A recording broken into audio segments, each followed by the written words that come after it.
Hello everyone, welcome back to my YouTube channel. ಎಲ್ಲರೂ ಹೇಗಿದ್ದೀರಾ? I hope ಎಲ್ಲರೂ ಚೆನ್ನಾಗಿದ್ದೀರಾ ಅಂತ ಇವತ್ತಿನ ಲಾಗ್ನ ಸ್ಟಾರ್ಟ್ ಮಾಡ್ತಾ ಇದ್ದೀನಿ.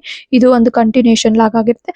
ಸಾಟರ್ಡೆ ಮತ್ತೆ ಸಂಡೇದು 2 ದಿನದ ಕೂಡ ಲಾಗ್ ಇದೆ, ಇದರಲ್ಲೇ ಒಂದೇ ವಿಡಿಯೋದಲ್ಲಿದೆ. ಇವತ್ತು ಬೆಳಗ್ಗೆನೆ ಬೇಗ 5:30ಲೆ ಎದ್ದು ಫ್ರೆಶ್ ಅಪ್ ಆಗಿ ಟಿಫನ್ಗೆ ವಾಂಗಿಬಾತ್ ಮಾಡಿಕೊಂಡು ಹಸ್ಬೆಂಡ್ಗೆಲ್ಲ ಟಿಫನ್ ಪ್ಯಾಕ್ ಮಾಡಿ, ಅದಕ್ಕೆ ಮುಂಚೆನೆ ಬಾಕ್ಲಿಗೆಲ್ಲ ನೀರು ಹಾಕಿ ಟೆರೇಸ್ಗೆ ಹೋಗಿ ಗಿಡಗಳಿಗೆ ನೀರು ಹಾಕೋ ಅವಶ್ಯಕತೆ ಇರಲಿಲ್ಲ, ಮಳೆ ಬಂದಿತ್ತು. ಹಾಗಾಗಿ ಹೂವನ್ನೆಲ್ಲ ಹಾರ್ವೆಸ್ಟ್ ಮಾಡಿಕೊಂಡು ಬಂದೆ. ಅಷ್ಟರಲ್ಲಿ ಮಗ ಎದ್ದಿದ್ದ. ಮಗ ಎದ್ದು ಅವ್ರ ಅಪ್ಪನ ಜೊತೆ ಮಾತಾಡ್ತಿದ್ದೇನೆ. ಅವರಿಬ್ರು ಮಾತುಕತೆ ಕೇಳಿಸ್ಕೊಳ್ಳೋಣ ಬನ್ನಿ.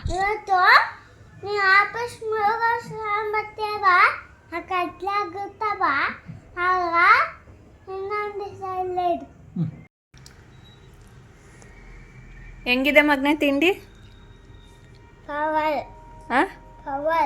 ಪವಲ್ ಅದು ವಾಂಗಿಬಾತ್ ಹೆಂಗೈತೆ ತಿಂಡಿ? ಹಿಂದೆ ಇಲ್ಲಿ ಹೇಳು, ತೋರ್ಸು ಕೈಲಿ.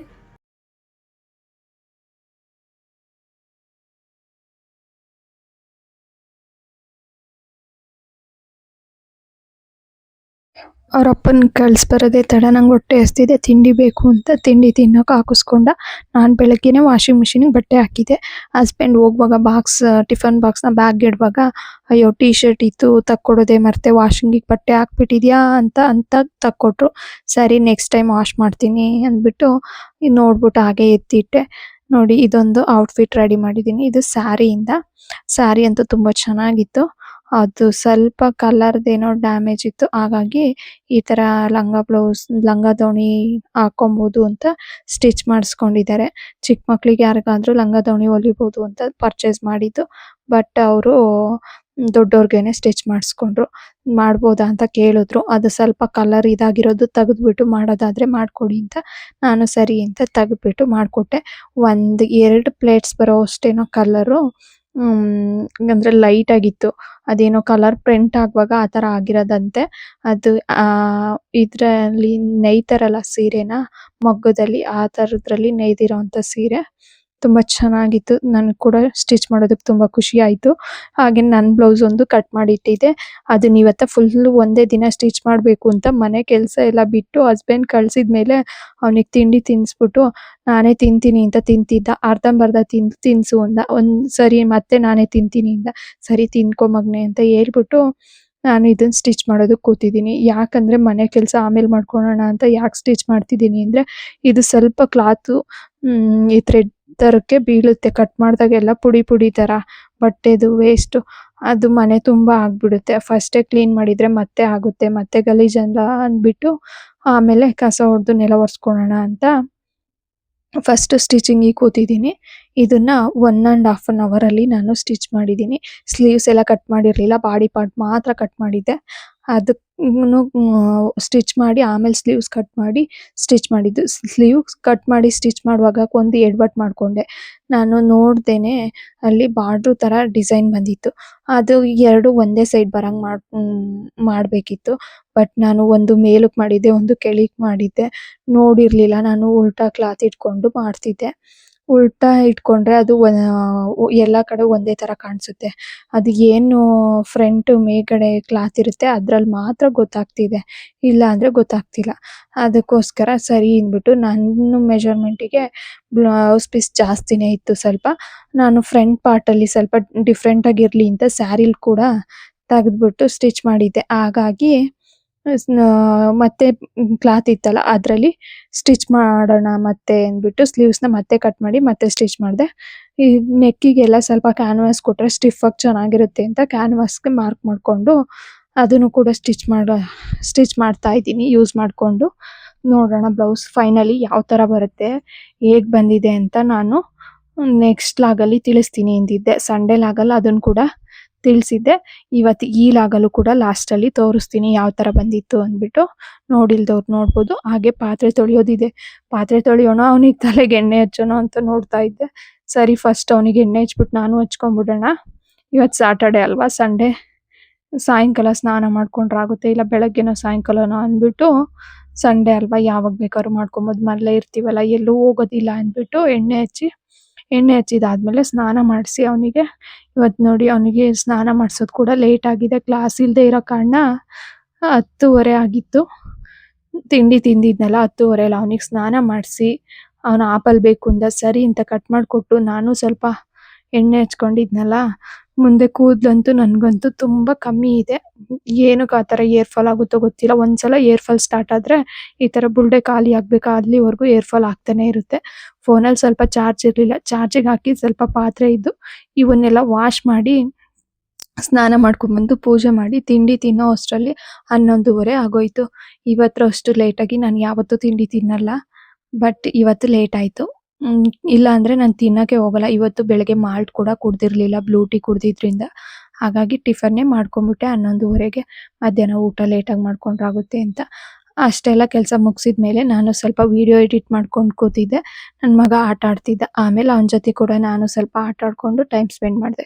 ಇದು ನೆಕ್ಸ್ಟ್ ಡೇದು ಸಂಡೇದು ಇದು ಕಂಟಿನ್ಯೂಷನ್ ವ್ಲಾಗ್ ಆಗಿರುತ್ತೆ ಅಂತ ಮುಂಚೆನೆ ಹೇಳಿದ್ದೀನಿ.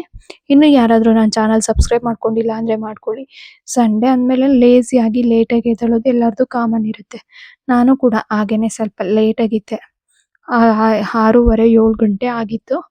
ಎದ್ಬಿಟ್ಟು ಫ್ರೆಶ್ ಅಪ್ ಆಗಿ ದೇವ್ರ ಮನೆಗೆ ಹೋಗಿ ದೇವ್ರ ಕೈ ಮುಗ್ದು ಹಣೆಗೆ ಕುಂಕುಮ ಇಟ್ಕೊಂಡು ಎಸ್ತಿರೋ ಅಂಥ ಟಾಯ್ಸ್ ಎಲ್ಲ ಎತ್ತೋದು ನನ್ನ ಫಸ್ಟ್ ಕೆಲಸ ಆಗಿರುತ್ತೆ ಸಂಡೇ. ಎದ್ಬಿಟ್ಟು ಆಮೇಲೆ ನೆಕ್ಸ್ಟು ಬಾಕ್ಲಿಗೆ ನೀರು ಹಾಕೋಣ ಅಂತ ಹೋಗಿದ್ದು. ನಾನು ಮಿನಿ ಲಾಗಲ್ಲೇ ಹೇಳಿದ್ದೀನಿ, ನನ್ನ ಫೇಸಲ್ಲಿ ಮಾರ್ಕ್ಸ್ ಇದೆ, ಪಿಂಪಲ್ ಮಾರ್ಕ್ಸು. ಅದು ಯಾಕೆ ಆಗಿದೆ ಅಂತಂದರೆ ನಾನು ಕಿತ್ಕೊಳಲ್ಲ. ಕೆಲವ್ರು ಹೇಳ್ತಾರೆ ನಿನ್ನ ಪಿಂಪಲ್ಸ್ ಕೀಳ್ತೀಯ ಅದಕ್ಕಾಗುತ್ತೆ ಅಂತ. ನಾನು ಕಿತ್ಕೊಳೋ ಅಂಥದ್ದಲ್ಲ. ನನ್ನ ಮಗ ನೈಟ್ ಮಲಗುವಾಗ ನಾನು ಗದ್ದ ಇಟ್ಕೊಳ್ತೀನಿ ಅಂತ ಹೇಳ್ಬಿಟ್ಟು ನನ್ನ ಫೇಸಲ್ಲಿ ಎಲ್ಲಿ ಪಿಂಪಲ್ಸ್ ಇರುತ್ತೆ ಹುಡುಕ್ತಾನೆ. ಅವನು ಆ ಥರ ಕೀಳೋದ್ರಿಂದನೇ ಅದು ಬೇರೆ ಕಡೆ ಕೂಡ ಸ್ಪ್ರೆಡ್ ಆಗ್ತಿದೆ. ಮುಂಚೆ ಅವನು ಜೋಲಿಲೇ ಮನಗ್ತಿದ್ದು. 7-8 ಮಂತ್ಸ್ ಆಗಿದೆ ಜೋಲಿ ಬಿಡಿಸಿ. ಯಾಕೆ ಅಷ್ಟು ದಿನ ಜೋಲಿಲಿ ಮನಗಿಸ್ತಿದ್ದೆ ಅಂದರೆ ಇದೇ ಟಾರ್ಚರ್ಗೋಸ್ಕರ. ಇವಾಗ ಡೇ ಟೈಮಲ್ಲಿ ಮನಗುವಾಗಲೂ ಸ್ವಲ್ಪ ಕೈಯಲ್ಲಿ ಕೀಳೋದು ಈ ಥರ ಎಲ್ಲ ಮಾಡ್ತಾನೆ. ಬಟ್ ನೈಟ್ ಟೈಮ್ ಮಾಡ್ತಾನಲ್ಲ ಅಷ್ಟೊಂದು ಮಾಡಲ್ಲ. ನೈಟ್ ಅಂತೂ ನಿದ್ದೆ ಕೂಡ ಇಟ್ಕೊಂಡೇ ಇರ್ತಾನೆ.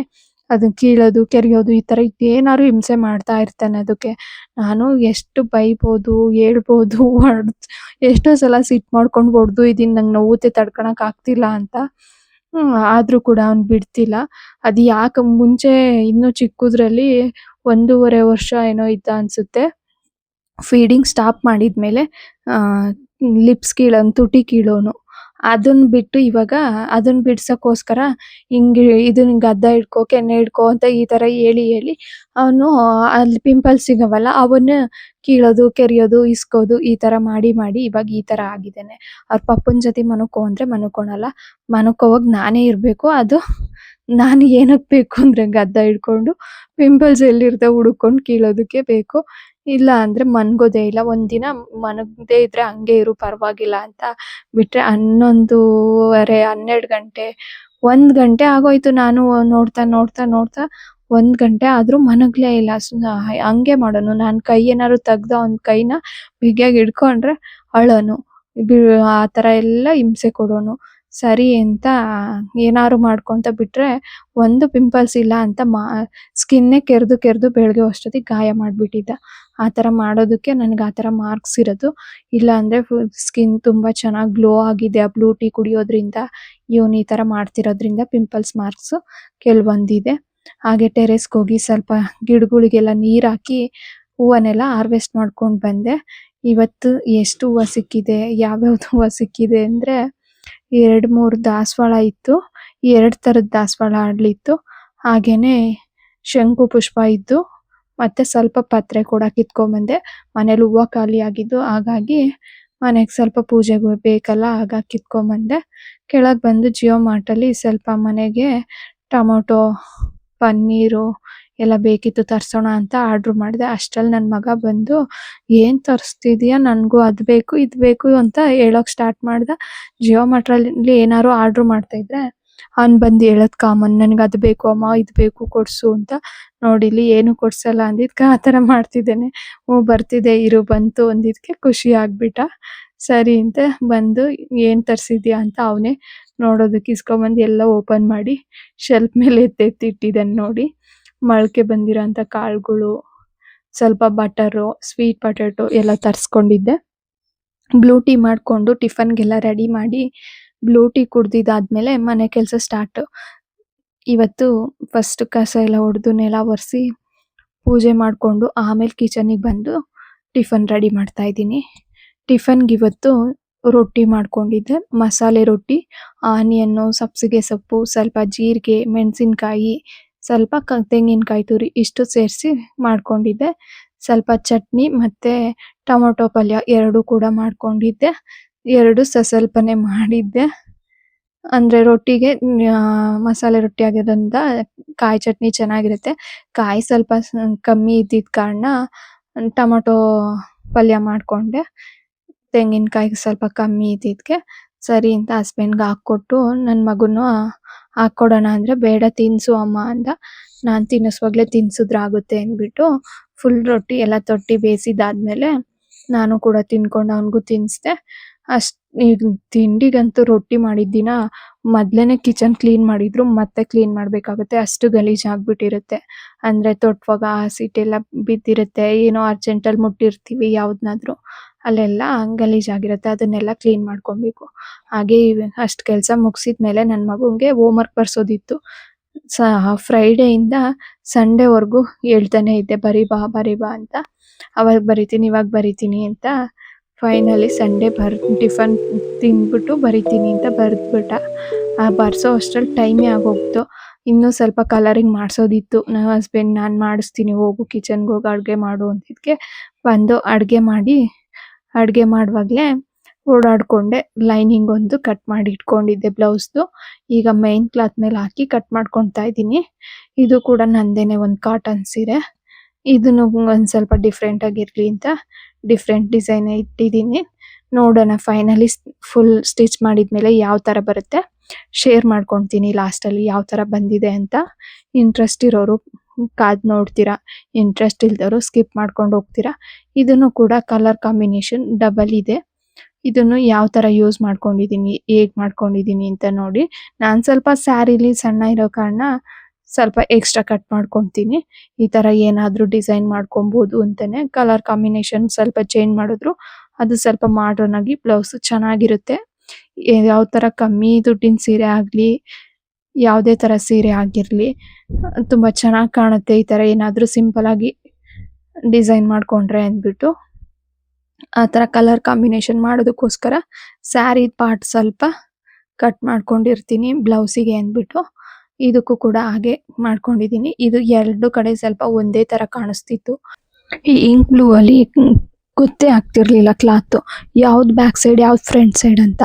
ಇದನ್ನ ಟಾಸಲ್ಸ್ಗೆ ಯೂಸ್ ಮಾಡ್ಕೊಳ್ಳೋಣ ಅಂತ ಮಾರ್ಕ್ ಮಾಡಿ ಎತ್ತಿಟ್ಕೊಂಡೆ. ಯಾವ್ದು ಬ್ಯಾಕ್ ಸೈಡ್ ಇರುತ್ತೆ ಆ ಕಡೆ ಮಾರ್ಕ್ ಮಾಡಿ ಎತ್ತಿಟ್ಕೊಂಡು ನೆಕ್ಸ್ಟ್ ಸ್ಲೀವ್ಸಿಗೆ ಕಟ್ ಮಾಡ್ಕೊತಾ ಇದ್ದೀನಿ. ಇದು ಅಷ್ಟೇನೆ ಬ್ಲೌಸ್ ಪಾರ್ಟ್ ಇದ್ದಿದ್ದು. ಬ್ಲೂ ಕಲರ್ ಡಾರ್ಕ್ ಬ್ಲೂ ಇತ್ತಲ್ಲ ಆ ಕಡೆ ಇದ್ದಿದ್ದು ಸ್ಯಾರಿ ಪಾರ್ಟ್. ಅಷ್ಟು ಸ್ಯಾರಿ ಪಾರ್ಟ್ನ ಯೂಸ್ ಮಾಡ್ಕೊಂಡಿದೀನಿ. ಕೆಲವೊಂದು ಸೀರೆಲಿ ಅಷ್ಟೊಂದು ಯೂಸ್ ಮಾಡ್ಕೊಂಡ್ರೆ ನರ್ಗೆನೆ ಬರೋದಿಲ್ಲ ಜಾಸ್ತಿ, ಆವಾಗ ಯೂಸ್ ಮಾಡ್ಕೊಳಕ್ ಹೋಗಲ್ಲ. ಕೆಲವೊಂದು ನರ್ಗೆ ಜಾಸ್ತಿ ಬರುತ್ತೆ ಅನ್ಸುತ್ತಲ್ಲ, ಅದು ಉಟ್ಕೊಂಡೋಗ್ಲೂ ಕೂಡ ಸ್ಯಾರಿ ದಪ್ಪ ಬರುತ್ತಲ್ಲ ಆ ತರ ಸ್ಯಾರಿಲಿ ಯೂಸ್ ಮಾಡ್ಕೊಂತೀನಿ. ಇವತ್ತು ಈವ್ನಿಂಗು ಬ್ರೋಕ್ಲಿ ಸೂಪ್ ಮಾಡೋಣ ಅಂತ ಮುಂಚೆನೆ ನೆನ್ಸಿಟ್ಟಿದ್ದೆ ನೀರಲ್ಲಿ ಉಪ್ಪು ಹಾಕ್ಬಿಟ್ಟು. ಇವಾಗ ಅದನ್ನ ಕೂಡ ರೆಡಿ ಮಾಡ್ತಾ ಇದ್ದೀನಿ. ಇದೇನು ತುಂಬಾ ಕಷ್ಟ ಅಲ್ಲ, ಹೆಲ್ತಿಗಂತೂ ತುಂಬಾ ಒಳ್ಳೇದು, ವೆಯ್ಟ್ ಲಾಸ್ ಮಾಡೋರ್ಗಂತೂ ತುಂಬಾ ಒಳ್ಳೇದು. ನೈಟ್ ಟೈಮ್ ಬೇರೆ ಯಾವುದೇ ಫುಡ್ ತಿಂದೆ ಇದನ್ನ ಸೂಪ್ ಕುಡಿಬಹುದು. ನೈಟ್ ಟೈಮು ಡಿನ್ನರ್ ಬದಲು ಈ ಸೂಪ್ ಕುಡಿಬೋದು, ಬೇಗ ವೆಯ್ಟ್ ಲಾಸ್ ಆಗುತ್ತೆ. ಬೆಳಗ್ಗೆ ರಾಗಿ ಪೌಡರ್ ಮಾಡಿ ತೋರಿಸ್ಬೇಕು ನಿಮಗೆ, ಅದನ್ನ ಕುಡಿದ್ಬಿಟ್ಟು ನೈಟ್ ಈ ಥರ ಸೂಪು ಇಲ್ಲ ಅದನ್ನೇ ಕುಡಿದ್ರು ಸಾಕು. ಮಧ್ಯಾಹ್ನ ಏನು ಬೇಕಾದರೂ ಊಟ ಮಾಡ್ಕೊಬೋದು. ಆ ಥರ ಮಾಡಿದ್ರೆ ವೆಯ್ಟ್ ಲಾಸ್ ಆಗುತ್ತೆ, ತುಂಬ ಬೇಗನೆ ವೆಯ್ಟ್ ಲಾಸ್ ಆಗುತ್ತೆ. ನೋಡಿ ಇವಾಗ ಒಂದು ಪ್ಯಾನಲ್ಲಿ ಬಟರ್ ಹಾಕ್ಕೊಂಡಿದ್ದೆ. ಇದಕ್ಕೆ ಯಾವುದೇ ರೀತಿ ಆಯಿಲ್ ಯೂಸ್ ಮಾಡಬಾರ್ದು ಮತ್ತು ಗೀ ಕೂಡ ಯೂಸ್ ಮಾಡಬಾರ್ದು. ಬಟರೇ ಯೂಸ್ ಮಾಡ್ಕೊಬೇಕು, ತುಂಬ ಟೇಸ್ಟ್ ಚೆನ್ನಾಗಿರುತ್ತೆ. ಒಂದು ಮೀಡಿಯಂ ಸೈಜ್ ಆನಿಯನ್ನು, ಸ್ವಲ್ಪ ಬೆಳ್ಳುಳ್ಳಿ ಎಲ್ಲ ಸಿಪ್ಪೆ ತೆಗೆದು ಸಣ್ಣ ಕಟ್ ಮಾಡಿ ಹಾಕ್ಕೊಂಡಿರೋ ಅಂಥದ್ದು. ಬ್ರೋಕ್ಲಿ ಕೂಡ ಉಪ್ಪು ನೀರಲ್ಲಿ ಸ್ವಲ್ಪ ಚೆನ್ನಾಗಿ ನೆನೆಸಿ ವಾಶ್ ಮಾಡಿರೋ ಅಂಥ ಬ್ರೋಕ್ಲಿನ ಫ್ರೈ ಮಾಡ್ಕೊಬೇಕು. ಬ್ರೋಕ್ಲಿನೂ ಕೂಡ ಈ ಥರ ಸಣ್ಣಕ್ಕೆ ಚಾಪ್ ಮಾಡಿಕೊಂಡು ಸೇರಿಸ್ಕೊಂಡು ಫ್ರೈ ಮಾಡ್ಕೊಬೇಕು. ಎಲ್ಲದು ಸ್ವಲ್ಪ ಚೆನ್ನಾಗಿ ಬಟರಲ್ಲಿ ಫ್ರೈ ಆದಮೇಲೆ ಇದಕ್ಕೆ ಸ್ವಲ್ಪ ವಾಟರ್ ಸೇರಿಸ್ಕೊಂಡು ಚೆನ್ನಾಗಿ ಬೇಯೋದಕ್ಕೆ ಈ ಥರ ಒಂದು ಏನಾದರೂ ಲಿಡ್ ಕ್ಲೋಸ್ ಮಾಡಿ ಬಿಡಬೇಕು. ನೋಡಿ ಈ ಥರ ಚೆನ್ನಾಗಿ ಕುದಿ ಬರ್ತಿದೆ. ಸ್ವಲ್ಪ ಇನ್ನು ಬೇಯಬೇಕು ಅನ್ನೋ ಟೈಮಲ್ಲಿ ಸ್ವಲ್ಪ ಸಾಲ್ಟ್ ಸೇರಿಸ್ಕೊಳ್ಳೋಣ. ರುಚಿಗೆ ಎಷ್ಟು ಬೇಕಷ್ಟು. ಅಷ್ಟಾದ್ಮೇಲೆ ಅದನ್ನ ತಣ್ಣಗಾಕೆ ಇಟ್ಬಿಟ್ಟು ನಾನಿಲ್ಲಿ ಮುಂಚೆನೆ ಸ್ವೀಟ್ ಕಾರ್ನ್ ಬೇಯಿಸ್ಕೊಂಡು ಇಟ್ಕೊಂಡಿದ್ದೀನಿ. ಅದನ್ನು ಕೂಡ ಬಟರ್ ಹಾಕಿ ಅದಕ್ಕೆ ಸ್ವಲ್ಪ ಮಸಾಲೆ ಸೇರಿಸ್ಕೊಂಡು ಫ್ರೈ ಮಾಡ್ಕೊಳ್ತಾ ಇದ್ದೀನಿ. ಏನೆಲ್ಲ ಮಸಾಲೆ ಸೇರಿಸ್ತಾ ಇದ್ದೀನಿ ಅಂದ್ರೆ ಸ್ವಲ್ಪ ಸಾಲ್ಟು, ಇದಕ್ಕೆ ಸಾಲ್ಟ್ ಹಾಕಿ ಬೇಯಿಸಿಲ್ಲ ಹಾಗಾಗಿ ಇವಾಗಲೇ ಸೇರಿಸ್ತಾ ಇದ್ದೀನಿ. ಸಾಲ್ಟು, ಸ್ವಲ್ಪ ಅಚ್ಚ ಖಾರದ ಪುಡಿ, ಮತ್ತೆ ಜೀರಾ ಪೌಡರು, ಪೆಪ್ಪರ್ ಪೌಡರು ಇಷ್ಟು ಸೇರಿಸ್ಕೊಂಡಿದ್ದೀನಿ. ಚಾಟ್ ಮಸಾಲ ಕೂಡ ಬೇಕಾದ್ರೆ ಸೇರಿಸ್ಕೊಬೋದು. ಇಷ್ಟು ಸೇರಿಸಿ ಚೆನ್ನಾಗಿ ಫ್ರೈ ಮಾಡ್ಕೊಬೇಕು. ಆ ಬಟರ್ ಎಲ್ಲ ಚೆನ್ನಾಗಿ ಹೀರ್ಕೊಂಡು ಚೆನ್ನಾಗಿ ಆಗೋವರೆಗೂ ಚೆನ್ನಾಗಿ ಫ್ರೈ ಆಗಬೇಕು. ಚೆನ್ನಾಗಿ ಫ್ರೈ ಆದರೆ ತುಂಬ ಟೇಸ್ಟ್ ಚೆನ್ನಾಗಿರುತ್ತೆ. ನನ್ನ ಮಗುಗಂತೂ ಇದು ತುಂಬ ಇಷ್ಟ. ಅವಾಗವಾಗ ಮಾಡ್ತಾ ಇರ್ತೀನಿ. ಯಾವತ್ತೂ ಕೂಡ ನಿಮ್ಮ ಜೊತೆ ಶೇರ್ ಮಾಡ್ಕೊಂಡಿರಲಿಲ್ಲ. ಯಾರಿಗಾದರೂ ಈವ್ನಿಂಗ್ ಟೈಮು ಮಕ್ಕಳಿಗಾಗಲಿ ದೊಡ್ಡವ್ರಿಗಾಗಲಿ ಸ್ನ್ಯಾಕ್ಸ್ ಮಾಡ್ಕೊಡೋಕ್ಕೊಂದು ಐಡಿಯಾ ಸಿಗುತ್ತೆ ಅಂತ ಹೇಳಿದ್ದೆ ಅಷ್ಟೇ. ಇಷ್ಟು ಮಾಡಿದ್ಮೇಲೆ ಒಂದು ಸರ್ವಿಂಗ್ ಬೌಲಿಗೆ ಸರ್ವ್ ಮಾಡಿಕೊಂಡ್ರೆ ಸ್ವಲ್ಪ ಬಿಸಿ ಇದ್ದಾಗಲೇ ತಿನ್ಕೊಂಡ್ರೆ ತುಂಬ ಟೇಸ್ಟಿಯಾಗಿ ಚೆನ್ನಾಗಿರುತ್ತೆ. ಈಗ ಅದು ತಣ್ಣಗಾಗಿರುತ್ತೆ ಬ್ರೋಕ್ಲಿ. ಮಿಕ್ಸಿಗೆ ಹಾಕ್ಕೊಳ್ತೀನಿ. ಮಿಕ್ಸಿಗೆ ಹಾಕುವಾಗ ಇದಕ್ಕೆ ಇನ್ನೇನು ಆ್ಯಡ್ ಮಾಡಿಲ್ಲ. ಅಷ್ಟನ್ನೇ ಚೆನ್ನಾಗಿ ಗ್ರೈಂಡ್ ಮಾಡಿಕೊಂಡು ಈ ಥರ ತುಂಬ ಪೇಸ್ಟ್ ಆಗಬೇಕು. ಆವಾಗ ತುಂಬ ಚೆನ್ನಾಗಿರುತ್ತೆ. ಈಗ ಸ್ವಲ್ಪ ಬಟರ್ ಹಾಕಿ ಇದಕ್ಕೆ ಮುಂಚೆನೆ ಬೇಯಿಸಿಟ್ಕೊಂಡಿರೋ ಅಂಥ ಸ್ವಲ್ಪ ಸ್ವೀಟ್ ಕಾರ್ನ್ ಕೂಡ ಆ್ಯಡ್ ಮಾಡ್ಕೊಳ್ತಾ ಇದ್ದೀನಿ. ಇದ್ರೊಳಗಡೆ ಏನಾದರೂ ಬಾಯಿಗೆ ವೆಜಿಟೇಬಲ್ಸ್ ಸಿಗೋ ಥರ ಇದ್ರೆ ತುಂಬ ಚೆನ್ನಾಗಿರುತ್ತೆ. ಬೇಯಿಸಿಟ್ಟಿರೋ ಅಂಥ ಬ್ರೋಕ್ಲಿ ಕೂಡ ಸ್ವಲ್ಪ ಸಣ್ಣಗೆ ಕಟ್ ಮಾಡಿ ಹಾಕ್ಕೊಳ್ತಾ ಇದ್ದೀನಿ. ಅದ್ರ ಜೊತೆಗೆ ಸ್ವೀಟ್ ಕಾರ್ನ್ ಕೂಡ ಮುಂಚೆನೆ ಬೇಯಿಸಿಟ್ಕೊಂಡಿದ್ನಲ್ಲ, ಇವು ಯಾವುದೇ ರೀತಿ ಬಟರಲ್ಲಿ ಫ್ರೈ ಮಾಡಿರೋ ಅಂಥವಲ್ಲ, ಹಾಗೆ ಬರೀ ಬಿಸಿನೀರಲ್ಲಿ ಬೇಯಿಸಿಟ್ಕೊಂಡಿರೋ ಅಂಥವು ಈಗ ಇದಕ್ಕೆ ಆ್ಯಡ್ ಮಾಡಿದ್ದೀನಿ. ಇವಾಗ ಸ್ವಲ್ಪ ಇದಕ್ಕೆ ಜೀರಾ ಪೌಡರು, ಪೆಪ್ಪರ್ ಪೌಡರು ಸೇರಿಸ್ಕೊಳ್ಳೋಣ. ಇಷ್ಟು ಸೇರಿಸ್ಕೊಂಡ್ಮೇಲೆ ಉಪ್ಪು ಸೇರಿಸ್ಕೊಬೇಕು. ಬ್ರೋಕ್ಲಿಗೆ ಉಪ್ಪು ಹಾಕಿ ಬೇಯಿಸ್ಕೊಂಡಿಲ್ಲ ಅಂದರೆ, ನಾನು ಮುಂಚೆನೆ ಉಪ್ಪು ಹಾಕಿ ಬೇಯಿಸ್ಕೊಂಡಲ್ಲ ಹಾಗಾಗಿ ಇವಾಗೇನು ಉಪ್ಪು ಸೇರಿಸ್ತಾ ಇಲ್ಲ. ಅದನ್ನು ರುಬ್ಬಿಟ್ಕೊಂಡಿರೋ ಅಂಥದ್ದನ್ನು ಕೂಡ ಈಗ ಸೇರಿಸಿ ಒಂದು ಕುದಿ ಬರ್ಸ್ಕೊಳ್ಳೋಣ. ಇದಕ್ಕೆ ಯಾವುದೇ ರೀತಿ ವಾಟರ್ ಸೇರಿಸ್ಬಾರ್ದು ರುಬ್ಬಿದ ಮೇಲೆ, ಯಾಕಂದರೆ ತೆಳ್ಳಗಾಗೋಗ್ಬಿಡುತ್ತೆ ನೀರು ಹಾಕ್ಕೊಂಡ್ರೆ. ಬೇಕು ನಮಗೆ ಇಷ್ಟೊಂದು ಗಟ್ಟಿಗೆ ಬೇಡ, ತೆಳುವಾಗಿ ಇರಬೇಕು. ಈಗ ಸೂಪ್ ಅಂದರೆ ಸೂಪ್ ಥರನೇ ಇರಬೇಕು, ಸ್ವಲ್ಪ ತೆಳುವಾಗಿ. ಅದಕ್ಕೋಸ್ಕರ ಇದಕ್ಕೆ ಕಾದ ಆರಿರೋ ಅಂಥ ಹಾಲು ಸೇರಿಸ್ಕೊಳ್ತಾ ಇದ್ದೀನಿ. ಮಿಲ್ಕ್ ಸೇರಿಸೋದ್ರಿಂದ ತುಂಬ ಕ್ರೀಮಿಯಾಗಿ ಚೆನ್ನಾಗಿರುತ್ತೆ. ನಾನು ಏನು ರುಬ್ಕೊಂಡಿದ್ದೆ ಅದೇ ಜಾರಿಗೆ ಸ್ವಲ್ಪ ಹಾಲು ಸೇರಿಸಿ ಮಿಕ್ಸ್ ಇದಕ್ಕೆ ಪಾತ್ರೆಗೆ ಏನು ಬಿಸಿ ಮಾಡೋಕೆ ಹಾಕಿದ್ದೆ ಸೂಪ್ನ ಅದಕ್ಕೆ ಸೇರಿಸಿ ಮಿಕ್ಸ್ ಮಾಡ್ಕೊಳ್ತಾ ಇದ್ದೀನಿ. ಇದಕ್ಕೆ ಸ್ವಲ್ಪ ಅಮೂಲ್ ಫ್ರೆಶ್ ಕ್ರೀಮ್ ಕೂಡ ಯೂಸ್ ಮಾಡ್ಕೊಂಡಿದ್ದೀನಿ. ಸೂಪ್ ಅಂತೂ ತುಂಬ ಚೆನ್ನಾಗಾಗಿತ್ತು. ಟ್ರೈ ಮಾಡಿ ನೋಡಿ, ನಿಮ್ಗೇನೆ ಗೊತ್ತಾಗುತ್ತೆ ಯಾವ ಥರ ಆಗುತ್ತೆ ಸೂಪ್ ಅಂತ. ಈ ಲಾಗ್ ಇಲ್ಲಿಗೆ ಎಂಡ್ ಮಾಡ್ತಾ ಇದ್ದೀನಿ. ಯಾರಿಗೆಲ್ಲ ಈ ಲಾಗ್ ಇಷ್ಟ ಆಯಿತು ಲೈಕ್ ಮಾಡಿ, ಕಮೆಂಟ್ ಮಾಡಿ, ಫ್ರೆಂಡ್ಸ್ ಆ್ಯಂಡ್ ಫ್ಯಾಮಿಲಿಗೆ ಶೇರ್ ಮಾಡಿ. ಮತ್ತೆ ಸಿಗೋಣ ಇದೇ ಥರ ನೆಕ್ಸ್ಟ್ ಲಾಗಲ್ಲಿ. Thank you. Bye bye.